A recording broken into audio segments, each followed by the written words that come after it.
अगर वो इजाज़त नहीं देंगे तो हमने क्यों इजाज़त दी? क्या हम सब ह्यूमन हैं? हम आधे इंसान हैं? या क्या हमारी कोई वैल्यू हमारी जान की नहीं जो उतनी की? हमारे मुल्क में इजाज़त दी गई, गवर्नमेंट ने झूठ बोला लोगों से कि नहीं जी हम मजम्मत करते हैं ड्रोन अटैक्स की। जिल्लत देखें क्या है कि पहले उनको इजाज़त दे रहे हैं और इतना हौसला नहीं है कि पब्लिक को कहे कि हमने इजाज़त दी हुई है, मजम्मत कर रहे हैं जी उनकी। एक मीटिंग हुई, ओपन हेयरिंग हुई सेनेट के अंदर। उस मीटिंग के अंदर सेनेटर कार्ल लेवन पूछता है एडमिरल मलन से कि आप ये क्यों पाकिस्तान में ये ड्रोन अटैक्स कर रहे हैं जब पाकिस्तानी हुकूमत मजम्मत करती है? एडमिरल मलन ओपन हेयरिंग के अंदर कार्ल लेवन को कहता कि हम पाकिस्तान हुकूमत की इजाज़त से कर रहे हैं। वो आगे से क्या कहता? अब ये शेम की तो ये बात है, वो आगे से कहता है कि क्यों पाकिस्तानी हुकूमत सच नहीं बोलती अपने लोगों से, क्यों दोगली है?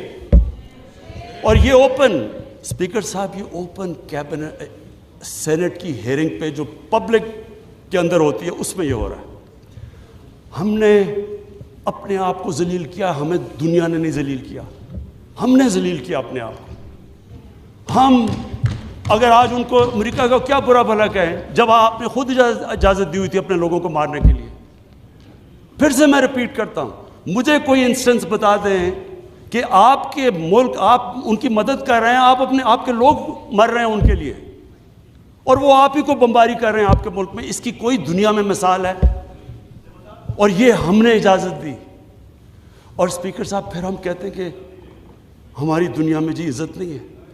जब उसामा बिन लादेन के ख़िलाफ़ ऑपरेशन किया एबटाबाद में, मैं स्पीकर साहब ओवरसीज़ पाकिस्तानियों को जानता हूँ, जितनी जिल्लत ओवरसीज़ पाकिस्तानी को, लोग कहते हैं हम छुप गए, हम दुनिया को फेस नहीं कर सकते थे कि पहले तो एक आप उनके लिए लड़ रहे हैं जी हम आपकी फ्रंटलाइन स्टेट है, और फिर जनाब जब उसको यहां मारा तो क्या हमारा एला है हमारे ऊपर इतना एतमाद नहीं करता था कि हमें कह दे कि आप करें?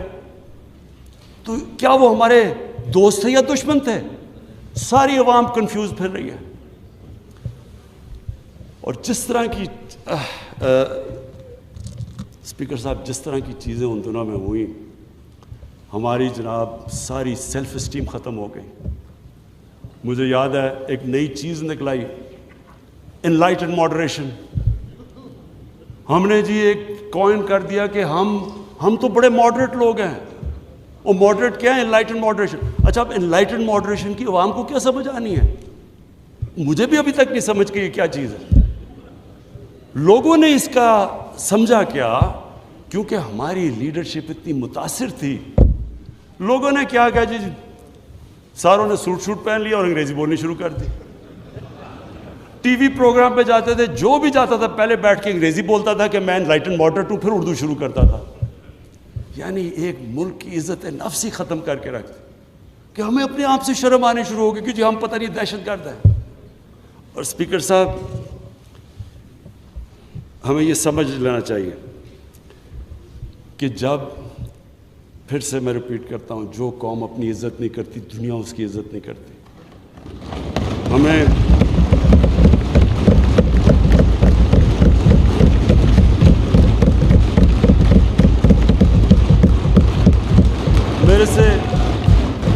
मेरे से पूछा गया जी कि आप पाकिस्तान बेसिस देगा अमेरिका को? पर देखिए, मैं अगला सवाल तो उससे ये पूछूं कि जब हमने इतनी सर्विस दी, 70,000 लोग हमारे गए, $150 अरब हमने अपने मुल्क का नुकसान कर दिया, क्या उन्होंने हमारी तारीफ की? क्या उन्होंने एक्नॉलेज किया कि कितनी कुर्बानी दी है पाकिस्तान ने? कोई दुनिया में मुल्क है जिसने किसी और के लिए इतनी कुर्बानी दी हो? उन्होंने उल्टा बुरा भला कहा, दोगले हो तुम। उन्होंने कहा जी अफगानिस्तान में दोगली गेम खेल, अफगानिस्तान की जंग नहीं जीत रहे, वो भी हमारे पर डाल दिया। यानी बजाय कि अप्रिशिएट करना, उल्टा पाकिस्तान को बुरा भला कहा गया। तो स्पीकर साहब, इससे हमने एक सबक सीखा, कभी कभी इस कौम ने किसी के लिए किसी खौफ से हमने अपनी सॉवरेंटी के ऊपर कॉम्प्रोमाइज नहीं करना।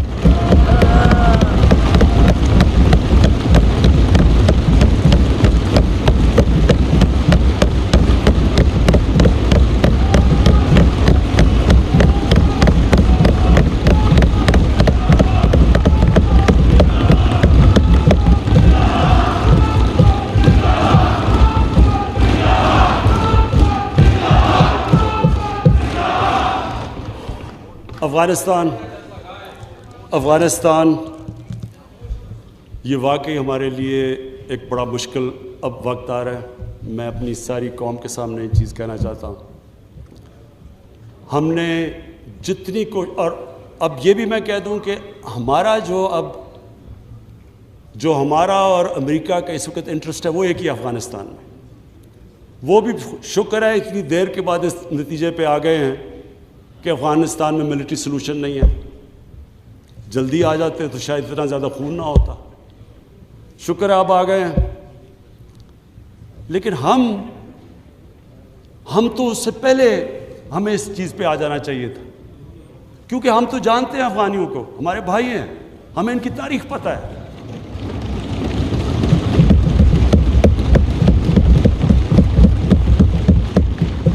कभी अफ़गानिस्तान ने बाहर से इंटरफेरेंस एक्सेप्ट नहीं की, चाहे वो अंग्रेज़ों का देख लेते 19th सेंचुरी में, चाहे रूसियों का देख लें, सोवियट्स का, और चाहे ये जो इतनी लंबी सारी अमेरिका की तारीख में सबसे बड़ी जंग के बाद वो भी इस नतीजे पे पहुंच गए कि कोई मिलिट्री सलूशन नहीं था।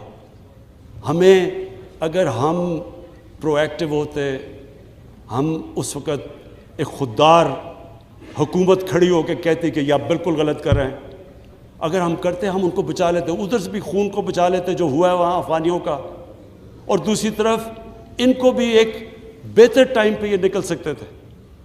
अब हुआ क्या है कि उन्होंने जब फैसला किया कि जी कोई मिलिट्री सलूशन नहीं है, एग्ज़िट डेट दे दी कि हम जा रहे हैं। अब जब वो जा रहे हैं तो पाकिस्तान को कह रहे हैं कि जी किसी तरह आप उनको टेबल पे ले आओ। हमारे पास क्या लीवरेज है उनको टेबल पे लाएं, सिवाय कि उनके कोई ख़ानदान यहाँ बसे हुए हैं? क्या उनके ख़ानदानों को पकड़ के जेलों में डाल दें? क्या करे? और पाकिस्तान तो सिर्फ उनको कह सकता है ना कि मिलिट्री सलूशन के ऊपर अगर आप जाएंगे तो वहाँ सिविल वॉर लंबी हो जाएगी तालिबान को, और सिविल वॉर लंबी होगी, अफ़गानिस्तान की भी तबाही है, और पाकिस्तान उसके बाद वो मुल्क है जिसको नुकसान होगा। लेकिन इसके बाद जब वो डेट दे चुके हैं, इससे ज़्यादा हम लीवरेज क्या करें? और मुझे बड़ा अफसोस होता है। मैं प्रेसिडेंट गनी को भी मिला हूँ, मैं उनके अफ़गानिस्तान भी गया, उनके यहाँ भी लीडर्स को मिला। मैं उनको समझा के ये कह चुका हूँ कि हमारा इंटरेस्ट है अफ़गानिस्तान में इस वक्त अमन हो। हम आगे इकोनॉमी का सोच रहे हैं, हम सेंट्रल एशिया का सोच रहे हैं, हमारी रीजनल हमारी टाइज़ हैं ताजिकिस्तान के साथ, उज़्बेकिस्तान के साथ, रेलवे हम बन रहे हैं, हम तो आगे का सोच रहे हैं। तो हम तो चाहते हैं अमन हो, हम ना कोई स्ट्रेटेजिक डेप्थ चाहते हैं अफ़गानिस्तान में।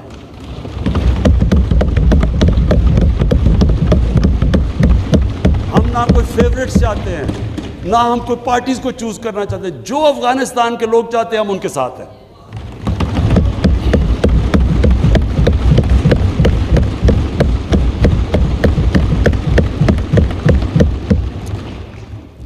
तो हम पार्टनर्स इन पीस तो अमेरिका के साथ हो सकते हैं और हमेशा रहेंगे, हम पार्टनर्स इन कॉन्फ्लिक्ट नहीं हो सकते। अब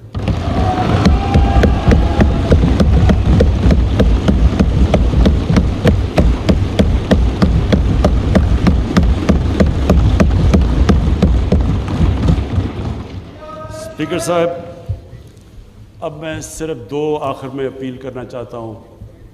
एक तो अपने ओवरसीज़ पाकिस्तानीज़ को सबसे पहले तो उनका शुक्रिया अदा करना चाहता हूँ कि जिस तरह उन्होंने रेमिटेंसेस, रिकॉर्ड रेमिटेंसेस पाकिस्तान में भेजी।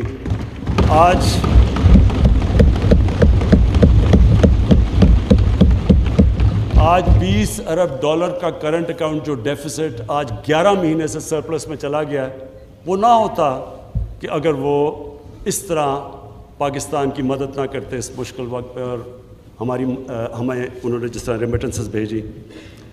आगे जो मैं प्रॉब्लम देख रहा हूँ, जैसे जैसे हमारी इकॉनमी ग्रो कर रही है, जो प्रॉब्लम आना है हमारे करंट अकाउंट के ऊपर आना है, यानी कि हमारी जैसे इंपोर्ट्स बढ़ती जाएंगी, इकॉनमी ग्रो करती जाएगी, तो प्रेशर आना है हमारे रुपए के ऊपर और करंट अकाउंट के ऊपर। तो शॉर्ट टर्म के अंदर मैं ओवरसीज़ पाकिस्तानीज़ को ये कहना चाहता हूँ कि पाकिस्तान ये आपका मुल्क है। आपने देख लिया कि बाहर जाके जो भी दुनिया में आप बाहर चले जाएं, अपने मुल्क जैसी कोई जगह नहीं है। मैंने आज बड़ी एक तकलीफ दे आज मैंने स्टोरी पढ़ी। कनाडा के अंदर एक तो पहले पाकिस्तानी ख़ानदान को उन्होंने एक गाड़ी, एक उनका जो इंतहा पसंद था उसने गाड़ी चढ़ा दी। अब आज कल मैंने पढ़ा अखबार में कि 30-32 साल का पाकिस्तानी नौजवान जो वहाँ गया हुआ था अपनी फैमिली को लेके, वो ये उसकी आज बयान था, उसको चाकू मारा उन्होंने और वो हॉस्पिटल में, वही रेसिस्ट, ये जो इस्लामोफोबिया की वजह से जो वहाँ के रेसिस्ट हैं। तो उसने जो स्टेटमेंट दी, मैं सिर्फ ये कहना चाहता हूँ कि वो हमारे लिए बड़ी तकलीफ है। उसने कहा कि देखें, मैं तो यहाँ रोज़ी कमाने आया था, अब मुझे ख़तरा हो गया अपनी बीवी और बच्चों को। तो ये सारे ओवरसीज़ पाकिस्तानियों को मैं आज कहना चाहता हूँ कि देखें, हम बदकिस्मती से आपको नौकरियां यहाँ नहीं दे सके, आपको बाहर जाना पड़ा, और आप वहाँ काम भी अच्छा कर रहे हैं, कई बड़े एक्सेल कर चुके हैं। लेकिन ये ज़रूरी है आपके लिए कि आपका मुल्क तकड़ा हो, कि अगर आपको मुश्किल पड़े इस तरह की, तो आपको ये हो कि मैं अपने मुल्क में वापस जा सकता हूँ। इसलिए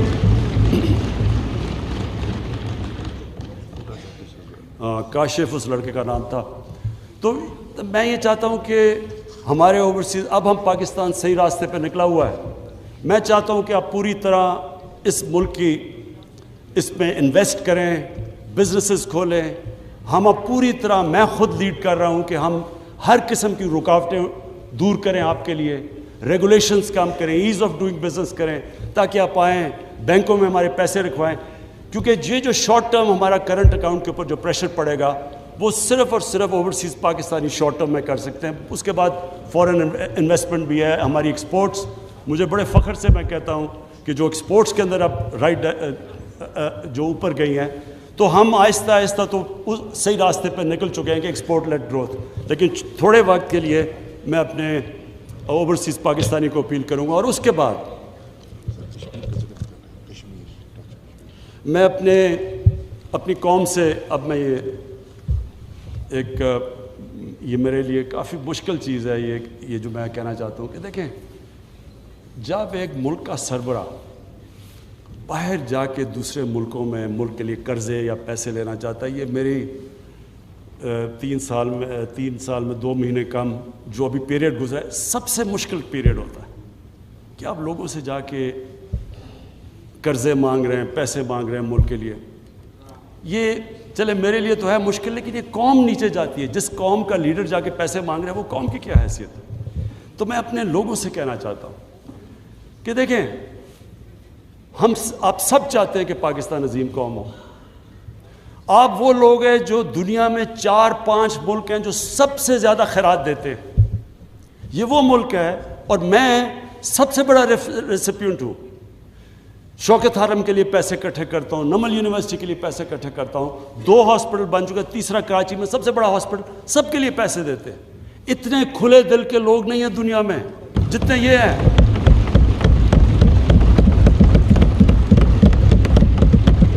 लेकिन स्पीकर साहब, जब टैक्स देना होता तो टैक्स नहीं देते। दुनिया में सबसे कम हम टैक्स देते हैं। 22 करोड़ हमारी आबादी है, मुश्किल से 22 लाख लोग टैक्स देते हैं। 22 लाख लोग कैसे उठा सकते हैं बोझ 22 करोड़ लोगों का? ये कैसे मुल्क आगे बढ़ सकता है? कैसे हम इंफ्रास्ट्रक्चर ठीक कर सकते हैं? कैसे ह्यूमन डेवलपमेंट कर सकते हैं? तालीम से कैसे कर सकते हैं जब पैसा ही नहीं है हमारे पास? अभी मेरे सारे MNAs बारी बारी मेरे पास आए प्रोजेक्ट्स लेके, कम से कम को 500 अरब रुपए के प्रोजेक्ट्स मुझे दे दिए, जी ये भी बना दो, वो भी बना दो। तो कैसे बनाएं जब पैसे नहीं है आपके पास? और पैसे तब आएंगे जब आप टैक्स देंगे ये लोग। मैं अपनी तरफ से सबको ये अश्योर करता हूँ कि पूरा जोर लगा रहे हैं हम कि अपने ऊपर हम खर्चे ना करें। प्राइम मिनिस्टर हाउस के अंदर कितना हमने, और हाउस और उसके में 108 करोड़ रुपया 3 सालों में हमने अपना एक्सपेंस कम किया है। फेडरल गवर्नमेंट ने किया है। 2 साल में पाकिस्तानी फ़ौज ने अपना बजट फ्रीज़ कर दिया। हमने पूरी कोशिश की है ऑस्टेरिटी की, लेकिन अब कौम को सामने आना पड़ेगा। अगर हमने खुददार कौम बनना है, हमें टैक्स देना पड़ेगा। इसको जिस तरह आप इसको ज़कात को समझते हैं, जिस खुले दिल से ज़कात देते हैं, खैरात देते हैं, तो टैक्स, ये मैं इसलिए ये कह रहा हूँ आज क्योंकि हम अब पूरा, मैं ये आज कहना चाहता हूँ कि हमने पूरी छूट दी है बिजनेसेस को। मुझे इतना भी पता है कई बिजनेस ने इतना पैसा बनाया जितना कभी नहीं, खुद मुझे बिजनेसमैन ने कहा कि हमारा कभी इतना पैसा नहीं बना। तो ये ज़रूरी है, सब बिजनेसेस सबको कहता हूँ कि आपको कंट्रीब्यूट करना चाहिए, पैसे दयानतदारी से पैसे देने चाहिए। हमारा काम है कि हम FBR को ठीक करेंगे कि FBR में हरासमेंट कम जो इशू है, ऑटोमेशन लेके आ रहे हैं इंशाल्लाह, ताकि इंसानों का कांटेक्ट ना हो। लेकिन अवाम का भी आपका काम है कि अगर आप दुनिया में खुददारी से फिरना चाहते हैं, हरे पासपोर्ट की दुनिया में इज्जत चाहते हैं, तो आपको अब उस तरह टैक्स देना पड़ेगा जिस तरह स्कैंडिनेविया के लोग देते हैं, जो कि आज खुशहाल माशरा है। खुशहाल माशरा तब तक नहीं होगा जब तक हम दयानतदारी से टैक्स नहीं देंगे। तो मेरी अपील है आज सबको, क्यों हमारा टारगेट स्टिफ है। हमने तकरीबन 6,000 अरब रुपया इकट्ठा करना है टैक्सेस में, 5,800 अरब रुपया हमने इकट्ठा करना है, जो हमारा टारगेट है। इसके ऊपर हम ये जो नया हमने अब फैसला किया है कि जिस तरह अमेरिका के अंदर टैक्स फ्रॉड का मतलब जेल, टैक्स फ्रॉड किया आप जेल में गए, यहाँ हम करने लगे थे, लेकिन हमें आया कि जी FBR को लोगों को इत्मीनान नहीं है। अब फाइनेंस मिनिस्टर के नीचे कमेटी बनेगी, जो विलफुल टैक्स डिफॉल्ट होगा हम उसको जेल में डाल देंगे। क्योंकि अगर हमने ये ना पैसा इकट्ठा किया, अभी भी हम IMF प्रोग्राम में हैं, उन्होंने उसके बाद हमें कहना है कि जी इसके ऊपर टैक्स लगाओ और GST लगाओ और चीज़ों के ऊपर और खाने, तो लोग तकलीफ में जाएंगे। तो लोगों के आप सबके इंटरेस्ट में है कि अगर हम सारे लोग थोड़ा थोड़ा टैक्स दे देंगे तो हमारा टारगेट पूरा हो जाएगा और फिर हमें लोगों के ऊपर मुश्किलें नहीं डालनी पड़ेंगी। आखिर में बस स्पीकर साहब, मैं अपनी कंक्लूड करता हूँ तकरीर के, हमारा एक इशू है पाकिस्तान का जो कश्मीरियों के साथ जो जुल्म है इस वक्त, हिंदुस्तान की हुकूमत जुल्म कर रही है। मैं आज उसके इसलिए ज़रा बात करना चाहता हूँ कि 5 अगस्त, उससे पहले भी कश्मीरियों के ऊपर हिंदुस्तान की हुकूमत जुल्म कर रही थी। पैलेट गन्स का इस्तेमाल, लोगों को उठा लेना, उनको एक ऐसा ट्रीट करना जैसे जब से ये BJP की हुकूमत आई है, ये जो RSS का एजेंडा है, उनको हर किस्म की तकलीफ़ में था। लेकिन 5 अगस्त के बाद जुल्म की इंतहा हो गई। तो मैं आज इस प्लेटफॉर्म से इसलिए उनका नाम लेना चाहता हूँ कि उन्होंने बड़ी कुर्बानियाँ दी। मैं उनके जज्बे को सलाम पेश करना चाहता हूँ अपनी सारी कौम की तरफ से।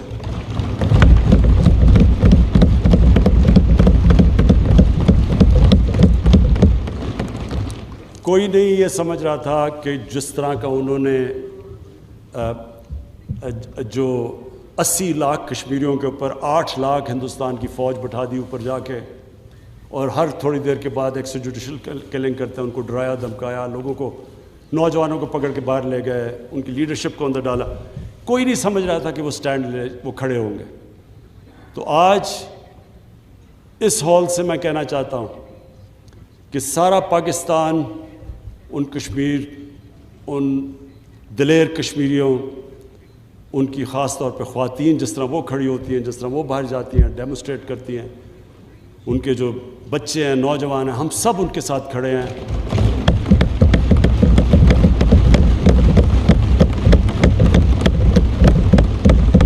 और जो मर्जी लोग कहें कि जी ये कुछ करने लगे हैं, कॉम्प्रोमाइज़ किसी किस्म की, जब तक हम हिंदुस्तान से डिप्लोमेटिक रिलेशनशिप बहाल नहीं होगी, जब तक जो 5 अगस्त के उन्होंने जो कदम उठाए वो वापस नहीं लेंगे, तब तक कोई नहीं।